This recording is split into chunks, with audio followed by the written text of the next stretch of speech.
Nektari Gjumas.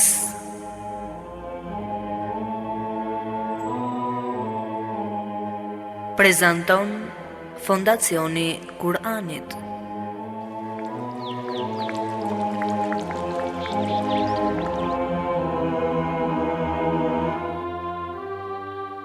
Gjumaja, dita më e bukur e javës. Gjumaja, simboli unitetit të muslimanëve. Gjumaja, koha e të shkuarit më pranë Allahut. Gjumaja, lulishte me lule të shumta e të ndryshme, me të cilat zbukurohet shpirti. Eja një çdo të gjuma të shëtisim me kopshtin e mbushur me dije dhe të mbledhim bashkë nektarin e luleve të saj e të kënaqemi me to. Çdo ditë të gjuma jemi me ju nëpërmjet emisionit Nektari Gjumas. Me emrin e Allahut të gjithë mëshirshmit, mëshirëplotit. Përshëndetje të dashur shikues dhe dëgjues të nderuar të radio televizionit online Drita e Kuranit. Falënderimet dhe lavdërimet tona dedikojmë Allahut të madhëruar, atij i cili është një dhe i vetëm. As ka lindur kënd, as nuk është i lindur prej kujt, dhe askush në gjithësi nuk është i barabartë me Allahun. Paqja, bekimet dhe mëshira e Allahut qoftë mbi mëshirën e botëve, mbi profetin Muhammed, mbi familjen e tij të pastër, mbi shokët e tij të zgjedhur dhe mbi të gjithë pasuesit të rrugës së tij deri ditën e fundit. Paqja, bekimet dhe mëshira e Allahut qoftë mbi të gjithë të dërguarit e tij që qoftë i lavdëruar.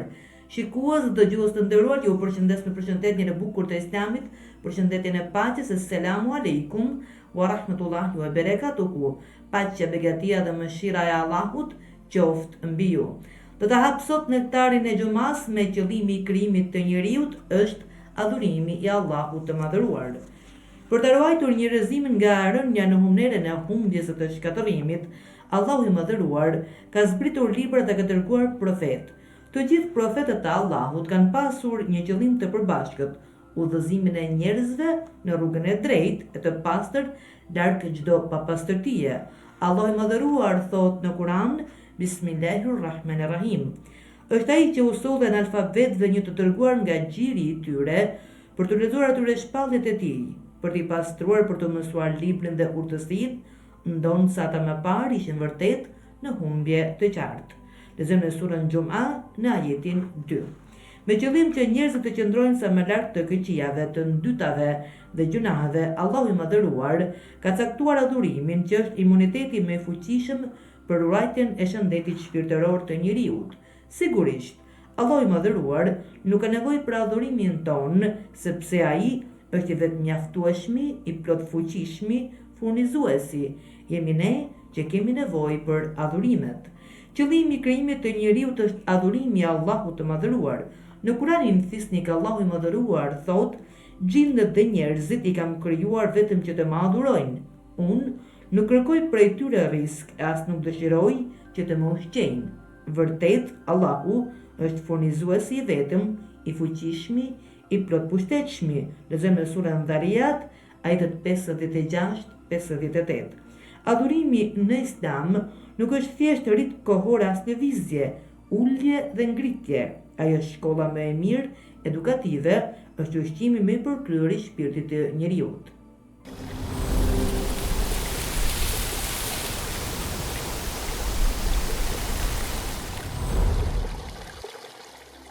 Do të vijojmë tani me pjesën e Kuranit të përzgjedhur për ditën e sotme, dhe u kam shkëputur nga Kurani famlart të gjithë surën Shams. Ju uroj shikim të dëgjim të këndshëm. Me emrin e Allahut, të gjithë mëshirshmit, mëshirëplotit. Për diellin dhe shkëlqimin e tij dhe për hënën që e përcjell atë, për ditën që ja zbulon shkëlqimin atij diellit dhe për natën kur e mbulon atë, për qiellin dhe për atë që u ka ndërtuar, për tokën dhe për atë që e ka shtruar, për shpirtin dhe për atë që e ka përsosur, duke ja bërë të njohur atij të keqen e të mirën. Vërtet, kushdo që e pastron shpirtin do të shpëtojë, ndërsa kushdo që e poshtëron atë me punë të këqija do të dështoj. Fisi i Themudit nga shfrënimi i vet përgënjeshtroi kur u ngrit me i keqi prej tij për të thërrur deven. I dërguari Allahut Salihu alayhis salam u tha atyre: "Kjo është deveja e Allahut, lëreni atë të pi pjesën e vet." Por ata nuk i besuan atij dhe e therrën atë. Prandaj Zoti i tyre i shkatërroi të gjithë për gjunahet e tyre, nga i pari tek i fundit, pa pasur frikë prej pasojave të kësaj. Shikues dhe dëgjues të nderuar, ky ishte përkthimi i ajeteve të surës Ash-Shams.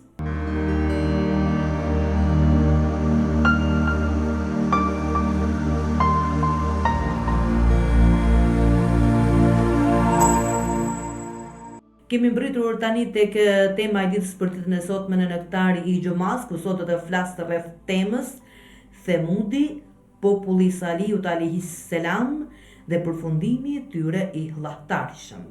Këtë temë kemi bazuar mbi ajetet 61 deri tek 68 të surës Hud, të cilat do i citojmë duke përcjellur edhe temën. Themudi, populli i Salihut alayhis salam, jetonte në luginën që shtrihet mes Medinës dhe Shamit, sipas asaj që na transmetojnë historitë për të. Në Kuranin Kerim, vërejmë se kur flitet për profetin e Themudit, profetin Salih alayhis salam, ai e përmend atë si vëllain e tyre.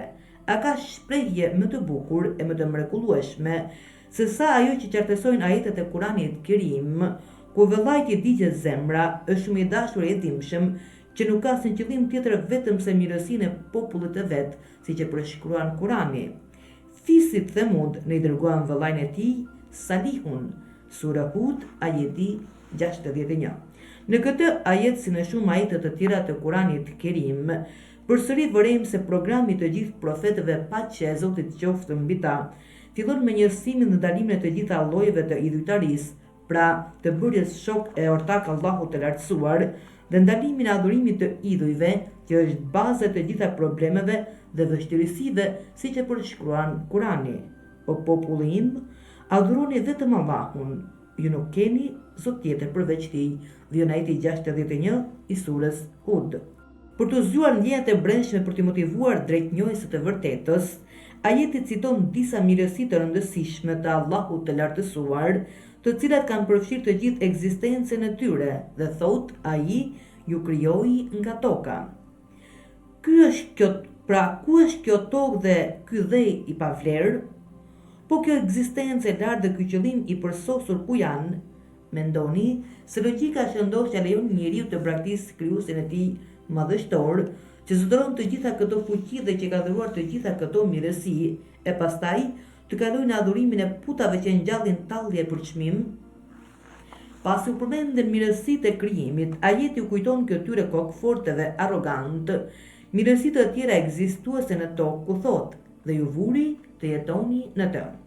Populli i Themudit ka pasur toka të begata pjellore me prodhime të bollshme, bujqësi me të gjitha të mira dhe bagëtie. Përveç kësaj ka pasur një zhvillim e civilizim të theksuar, kanë qenë të zhvilluar në ndërtimin e banesave dhe shtëpive të mëdha të gdhendura në përmale, siç thot Allahu i lartësuar, ajetin 82 të surës Hijr. Ata gdhendnin shtëpi në shkëmbinj, duke besuar se nuk do t'i gjente asgjë.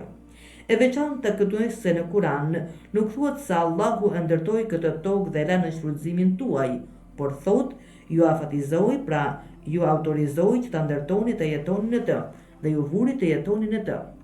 Kjo gjë tregon se tokën e ka bërë të përshtatshme mundësi të shumta, në të ndodhen çdo gjë dhe është detyra juaja që të ndërtoni, të garoni në të, pa ndërprerje dhe të shfrytëzoni burimet e mira në të. Pa këto burime të mira, që nuk mund të kishit asnjë mundësi për një jetë të denjë dhe të begatë. Gjithashtu, nga ajeti 61 i surës Hud, mësohet se duhet t'i jepet koha dhe hapësira një populli të caktuar që të punojë e të krijojë mundësitë e nevojshme me vullnetin e tij të lirë. Nëse çështja është kështu, atëherë, thot Zoti, andaj kërkoni falje nga ai dhe kthehuni me pendim tek ai, sigurisht me lutjet tuaja. Në këtë ajet dhe në ajetet të tjera të Kuranit famëlart, shohim se profeti Allahu Salihu, paqja e Zotit qoftë mbi të, për të urdhëruar për të edukuar me parime hyjnore popullin e tij të humbur Themudin, u kujtoi atyre madhështinë e krijimit të tyre prej dheut nga Allahu i lartësuar dhe autorizimin e tyre për të banuar tokën ku thot: ai ju krijoi dhe ju vuri të jetoni në të. Por kjo fjali e ajetit që mbart bukuritë të veçanta që nënkupton jetesën dhe autorizimin e përzgjedhjeve dhe përgatitjen e mjeteve të domosdoshme, është zëvendësuar në ditët e sotme deri në të shkallë, saqë është deformuar duke edhe një kuptim plotësisht të kundër me nocionet e Kuranit Kerim. Në njën e deformimeve, këto fjalë të ajetit por dhe të ngjashme me to si civilizim, kulturë dhe liri, po largohen nga kuptimi i tyre i saktë dhe po shndrohen në adhurimin e lëndës, në splevër të njerëzve, mohim të vërtetave dhe depërtim në të gjitha llojet e shkatërimit dhe të degenerimit në tokë. Kuptimi i këtyre fjalëve në kohën e sotme është pushtimi nga shtetet e mëdha që kanë fuqi politike dhe teknologjike ndaj popujve të vegjël, të dobët të pafuqishëm, rezultati i të cilit është thithja i gjakut të tyre dhe vjelja e të gjitha të mirave materiale dhe burimeve të jetës së tyre. Ky kolonializëm, i cili ka fytyra të ndryshme, poshtërimi e hipokrizie, njëherë misherohet me formën e kulturës, herë tjetër me formë ideologjike, njëherë me formë ekonomike dhe herë tjetër me formë politike. Ai mund të shfaqet gjithashtu edhe në formë ushtarake. Ky kolonializëm e shndroi botën tonë dhe e bëri atë të zymt. Në këtë botë, pakica janë ata që posedojnë gjithçka, kurse shumicës dërmuese i mungojnë edhe gjërat më elementare. Ky kolonializëm është shkak i luftrave të shkatërimit, devijimeve, prishjes dhe garimit për të armatosur që dhanë një goditje fatale. Nuk ka dyshim se kolonizmi e shkakton dëshpërim dhe dhimbje, aq sa mund të thuhet se ai e asimilon të gjithë historinë e gjithë njerëzimit, gjithmonë, dhe nëse ndryshon fytyrën e saj. Nuk di se kur do të shohet ky kolonializëm nga shoqëritë njerëzore dhe jeta e njerëzve të ndërtohet mbi bazat e mirëkuptimit, bashkëpunimit, respektit të ndërsjellë dhe ndihmës reciproke, e ku njerëzit të përparojnë njëri pas tjetrit në të gjitha fushat e jetës.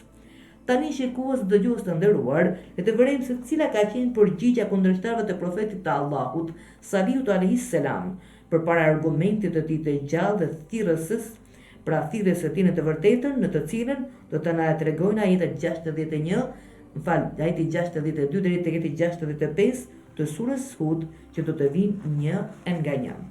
Si fillim shohim se ata përfituan nga një element personal për të ndikuar tek profeti Salih, apo së paku të mundoshin që fjalët e tij të mos kishin ndikim tek masa e njerëzve dhe ata të mos të dëgjonin fjalën. Ajeti i Kuranit e përshkruan kështu: ata thanë: o Salih, ti ke qenë i nderuar mes nesh dhe shpresa jon para kësaj fjale. Sura Hud, ajeti 62. Edhe më përpara ne drejtoheshim tek ti për të zgjidhur problemet tona, merrim këshilla për çështjet tona dhe kishim besim në logjikën, zgjuarsinë dhe diturinë tënde. Nuk kemi pasur dyshim në mëshirën dhe zemërgjërsinë tënde ndaj nesh. Mirë po, respekti dhe shpresa jon ndaj teje u larguan me errat e vjeshtës kur ti kundërshtova atë që prindrit tanë konsideronin të shenjtë, adhurimin e idhujve, që është doktrina të parëve tanë dhe populli ynë krenohet me të. Ti shfaqe mungesë respekti ndaj idhujve dhe të mëdhenjve dhe u tallë me mendjet tona. Kurani përshkruan kështu kur thotë: a mos vallë për në ndalun të adhurojmë ata që i kanë adhuruar prindrit tanë, në të vërtetë ne dyshojmë në thirrjen tënde dhe mesazhin tënd për adhurimin e Zotit një dhe të vetëm, siç thot Kurani. Vërtet, ne jemi në mëdyshje për thirrjen tënde. Në këtë vërejmë se populli i humbur mbështetet dhe mbrohet në petkun e baballarëve dhe të pareve të tyre, të cilët i ka rrethuar një madhështi shenjtërimi, duke drejtuar gabimet, veprat dhe mendimet të tyre jo të sakta. Ky është mentaliteti i vjetër që përkrahin të devijuarit dhe vazhdojnë ende ta përkrahin edhe sot, në kohën e atomit dhe të hapësirës kozmike. Por ky profeti i madh i Allahut nuk i humbi shpresat dhe as nuk u dorëzua për t'i thirrur ata në rrugën e drejtë.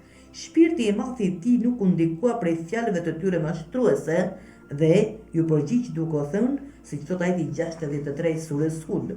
Ai tha: o populli im, mendoni pak, nëse Zoti më ka dhënë provë të qartë nga vetja dhe mëshirë, a duhet të hesht për thirrjen time e të mos e përcjell këtë mesazhin e Allahut tek njerëzit dhe të mos u bëj ballë të devijuarve, kujt të më mbrojë nga dënimi i Allahut nëse nuk e dëgjoj. Pra, ta dini mirë se këto fjalët tuaja, me justifikimin se po ndiqni baballarët të parët tuaj, mua vetëm dështojnë besimin për humbjen dhe dështimin tuaj, siç thot Kurani. Ju me këtë mua do të më shtoni vetëm humbje.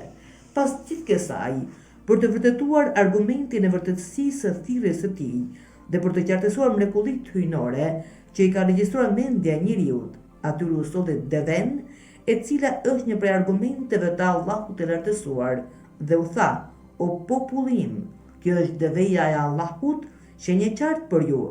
Lëreni të lirë të ushqet në tokën e Allahut, dhe mos i bëni ndonjë të keqe, si u gëten dëshkimi me njëherë. Sura Hud, ajeti 64.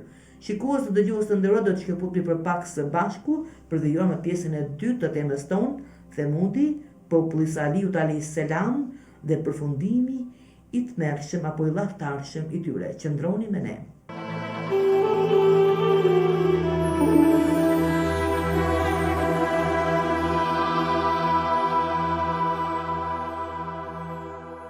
Kemi mbritur tashmë tek pjesa e deves, po flisim pikërisht kur profeti i madh Salihu alayhis salam i këshilloi popullin e tij që të mos e preknin deven. Pra, deveja e Salihut. Tregohet se deveja e profetit Salih, paqja e Zotit qoftë mbi të, ka pasur karakteristika të veçanta. Nëse vret me kujdes për shkrimin që kanë bërë ajetet e lartë përmendura, duke qartë se ajo është argument dhe shenjë nga Allahu i madhëruar. Në Kur'an nuk është përmendur asnjë veçori e kësaj deveje në mënyrë të detajuar, por dim se ajo nuk ishte një deve e zakonshme. Gjëja e vetme treguar për të në Kur'an, vetëm në 2 vende, është se Salihu e lajmëroi popullin e tij që të ndanin ujin në 2 pjesë, një pjesë për ta dhe një pjesë për deven e Allahut. Një ditë pinin ata ujë e një ditë pinte deveja, siç thot Allahu. Ai tha: ja, kjo është një deve. Ajo do të ketë radhën e saj për të pirë, ashtu si edhe ju, në ditë të caktuara. Lexojmë në surën Shuara, ajeti 155, ashtu siç thuhet edhe në surën Kamer, dhe lajmëroi ata se uji do të ndatë ndërmjet tyre deves dhe çdo vak do të shihet me rend. Sura Kamer, ajeti 28. Edhe në surën Shems, dhe një tregim për mbledhës për këtë deve, ku Allahu i lartësuar thot: i dërguari i Allahut Salihu alayhis salam u tha atyre: kjo është deveja e Allahut, lëreni atë të pi pjesën e vet. Sura Shems, ajeti 13. Nuk ka ardhur e qartë se në çfarë mënyrë është bërë ndarja e ujit, dhe për këtë janë dhënë 2 mendime. E para, deveja pinte ujë aq shumë sa shtronte të gjithë burimin, dhe mendimi i dytë, kur pinte ujë, deveja nuk lejonte asnjë kafshë tjetër të pinte me të. Po si e pinte kjo deve të gjitha të uji? Shpjegimi mund të jetë se uji i fshatit mund të ketë qenë i pakët si në të gjitha fshatrat që nuk kanë më shumë se një burim, dhe banorët e këtij fshati janë të detyruar të kursejnë ujin dhe për gjithë ditën në një grop të veçantë ku uji grumbullohet në burimin edhe një herë tjetër. Në pjesën e fundit të surës Ash-Shuara na qartësohet se populli i Themudit nuk ka jetuar në një vend që ka pasur pak ujë. Përkundrazi, ata kanë jetuar në një vend që ka qenë i dendur me pyje, burime dhe palma dhe kanë pasur prodhime bujqësore. Allahu i lartësuar thot: vallë, a mendoni ju se do të mbeteni këtu të sigurt në kopshte e pranë burimeve, edhe në të mbjella dhe palma, hurmash dhe fruta të shijshëm? Sura Shuara, ajeti 146 deri tek ajeti 148. Në përgjithësi, Kurani famëlart e ka treguar historinë e deves së Salihut në një formë përmbledhëse, por në transmetimet e ardhura nga burimet islame lexojmë se kjo deve ka dalë nga zemra e malit dhe sa ajo ka veçori të tjera që këtu nuk është vendi për t'i përmendur. Megjithatë, me gjithë ato argumente që u solli profeti i tyre Salih, paqja e Zotit qoftë mbi ta, në çështjen e deves, ata në fund vendosën ta eliminojnë atë, sepse ekzistenca e saj bashkë me gjërat e jashtëzakonshme që kishte, do të bëhej shkak për t'i zgjuar njerëzit dhe për t'i afruar së më pranë profetit Salih. Prandaj, Për këtë një grup kundërshtarë të profetit Salih prej popullit të tij, të cilët e konsideronin thirrjen dhe mesazhin e Salihut si një rrezik ndaj interesave të tyre personale dhe nuk dëshironin që njerëzit të zgjoheshin nga ignoranca ku ishin, e thurën kurthin për ta vrarë Deven dhe përgatitën një grup për këtë qëllim. Së fundmi njëri prej tyre ju afrua dhe e goditi me thik derisa e rrezoja të përtokë, siç thuhet në fillim të ajetit 65 të surës Hud, por ata e therrën. Lidhja fetare. Është interesante se në transmetimet islame vërejmë se ai që e thirri këtë deve ka qenë një person i vetëm, por Kurani e përshkruan dhe cilëson këtë vepër si të gjithë kundërshtarëve, pra kundërshtuesve të profetit Salih, Themudit, dhe e thot në numrin shumës, por ata e therrën. Kjo sepse kënaqësinë e brendshme për një çështje të caktuar dhe lidhjen sentimentale me të, Islami e konsideron në shkallën e pjesëmarrjes në të. Në të vërtetë, komploti për ta eliminuar këtë deve nuk ka qenë vendim individual, sepse ai që e bëri veprimin nuk mbështet në forcën e tij personale për ta kryer këtë punë, por të gjithë të tjerët ishin të qetë për punën e tij dhe i jepnin kurajo. Është e padiskutueshme se kjo vepër nuk mund të konsiderohet si vepër individuale, përkundrazi, ajo konsiderohet një vepër e përbashkët. I dërguari i Allahut, profeti Muhammed, paqja dhe bekimet e Allahut qofshin mbi të dhe mbi familjen e tij, ka thënë: kush e sheh një çështje dhe e urren atë, është si ai që nuk e ka parë. Kush nuk ka parë një çështje, pra nuk ka qenë i pranishëm, por është i kënaqur me të, është sikur ta ketë parë dhe sikur të ketë qenë pjesëmarrës në të. Po ashtu lexojmë se Imam Aliu në lidhje me këtë ka thënë: në të vërtetë Deven e Themudit e therri një person, por Allahu i ndeshkoi të gjithë, sepse të gjithë ishin të kënaqur me veprimin e tij. Në fund të ajetit lexojmë se profeti Salih, paqja e Zotit qoftë mbi të, pasi vërejti rebelimin dhe arrogancën e popullit të tij, dhe e therrën Deven, e cila ishte argument për ta, i paralajmëroi dhe tha: dhe ai tha, jetoni në shtëpitë tuaja edhe 3 ditë, ky është premtimi i vërtetë. Sura Hud, ajeti 65. Ky është premtimi i Allahut të lartësuar, i cili nuk ndryshon kurrë dhe unë nuk jam prej gënjeshtarëve. Fundi i Themudit, popullit të Salihut. Në ajetet 66-68 të surës Hud, shpjegohet qartë se si zbriti ndëshkimi i Allahut ndaj popullit kokfor të Salihut alayhis salam, pasi u afatizuan. Dhe ai tha: jetoni në shtëpitë tuaja edhe 3 ditë. Pastaj ajetet thonë: kur u erdhi urdhri ynë, ne me mëshirën tonë shpëtuam Salihun bashkë me besimtarët e tij, jo vetëm nga ndëshkimi trupor dhe ai material, por edhe nga poshtërimi i asaj dite. Allahu i lartësuar dhe i gjithfuqishëm dhe i gjithpushtetshëm ka pushtet mbi çdo gjë. Ai ka autoritetin mbi çdo çështje. Atij nuk i vështirësohet asgjë, nuk ka fuqi mbi fuqinë e tij absolute. Allahu i lartësuar thot: me të vërtetë Zoti yt është i forti dhe i plot fuqishmi.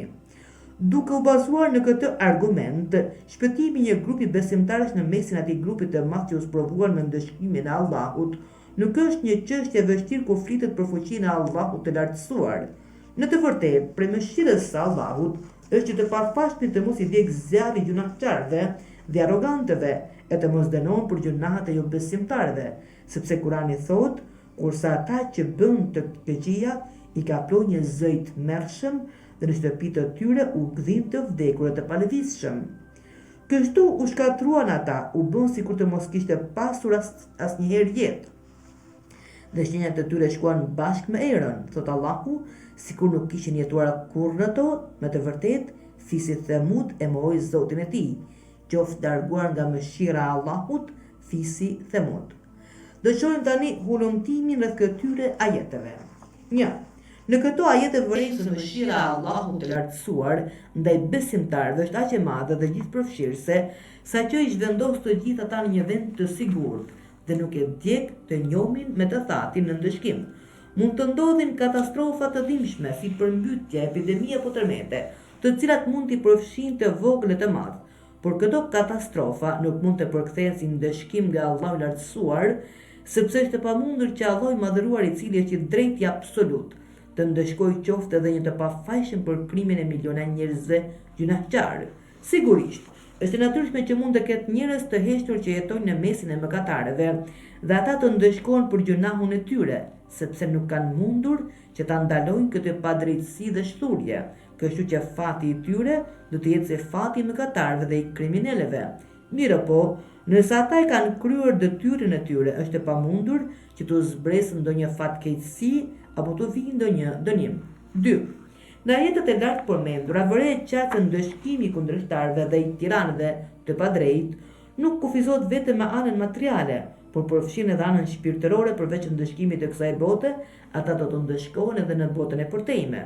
Rezultati i veprave të tyre, ardhmja e përshmuese dhe jeta e tyre e ndotur do të regjistrohen në kapitujt e historisë, duke qenë një turpërim për ata në kohën kur historia regjistron dhe shkruan jetën e besimtarëve me gërma të arta.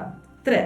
Në Kuranin famëlar lexojmë se disa popull mëkatar i ka kapluar zëri i fortë i ardhur nga qielli për t'i ndëshkuar ata për mëkatet që kanë kryer, si për shembull populli i Themudit, për të cilin po flasim, populli i Lutit alayhis salam, për të cilin flitet në ajetin 83 të surës Hijr, dhe populli i Shuaibit alayhis salam, për të cilin është treguar në ajetin 94 të surës Hud. Në disa ajete të tjera kuranore, mësojmë se populli i Salihut alayhis salam, pra Themudi, është ndëshkuar me rofe, siç thot Allahu në këtë ajet kuranor. Nëse ata shmangën ti thuaju, ju paralajmëroj me rofen që goditi fisët Ad dhe Themud. Sura Fussilet, ajeti 13. Ajo që është e vërtetuar dhe konfirmuar, siç ka ardhur në ajetet kuranore, është se përfundimi dhe shkatërimi i kësaj bote do të bëhet me anë të një klithme të përgjithshme. Thot Allahu në Kur'an, ata presin vetëm një zë të tmerrshëm që do t'i kaplojë teksa grinden me njëri tjetrin.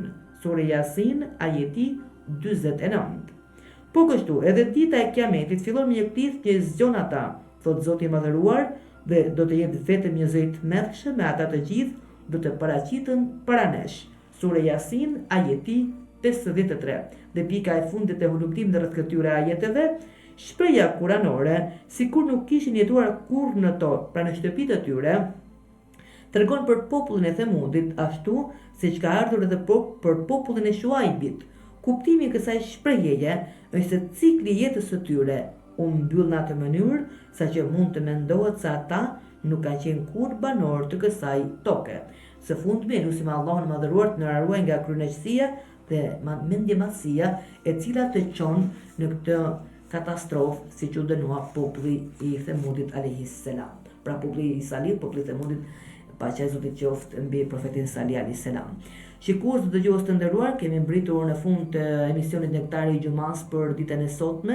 Falenderojmë pafund Allahun Madhëruar që na mundsoi ta përcjellim këtë temë për kënaqësinë e të gjithë ju. Falenderojmë të gjithë bashkëpunëtorët, Zoti i shpërbleft me mirësi. Falenderojmë dhe të gjithë ata që na ndjekin në emisionin Nektari i Xumas, Zoti ju shpërbleft dhe ju dhënë nga të mirat e tij të pafundme.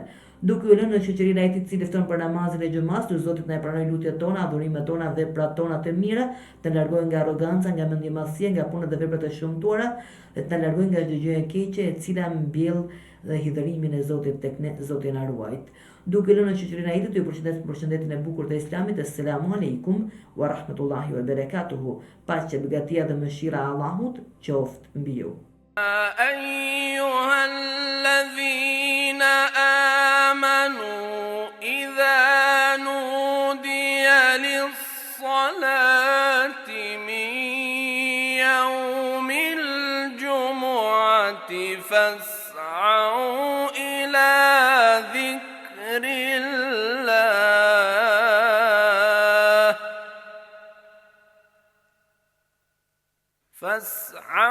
إلى ذكر الله وذروا البيع ذلكم خير لكم إن كنتم تعلمون.